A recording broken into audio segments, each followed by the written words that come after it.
محبوب نے فرمایا ابو امامہ کیا بات ہے یار، یہ وقت نہیں مسجد آنے کا، اور اس وقت کے اندر میں تمہیں مسجد میں دیکھ رہا ہوں، اس وقت کیوں بیٹھے ہو؟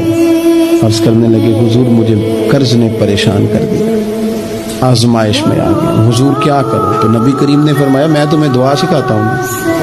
حضور نے دعا سکھائی، کہاں پڑھو اللہم انی اعوذ بک من الہم والحزن واعوذ بک من العجز والکسل واعوذ بک من الجبن والبخل واعوذ بک من غلبۃ الدین وقہر الرجال۔ فرمائے اس دعا کو پڑھا کرو اللہ خیر کر دے گا۔ حضرت ابو امامہ فرماتے ہیں لوگوں میں نے یہ دعا پڑھی، میرے نصیب دیکھو، پڑھی میں نے پر سیکھی میں نے ڈائریکٹ حضور سے۔ میں نے یہ دعا پڑھی، اللہ نے میرے قرضے بھی دور کر دیے اور میرے غم بھی سارے دور کر دیے۔ ہمارے تو وظیفے میں اعلیٰ حضرت نے اس دعا کو شامل کر دیا، فرمایا اسے پڑھو، صبح بھی پڑھو، شام بھی پڑھو، غم بھی دور ہوں گے، قرضے بھی دور ہوں گے۔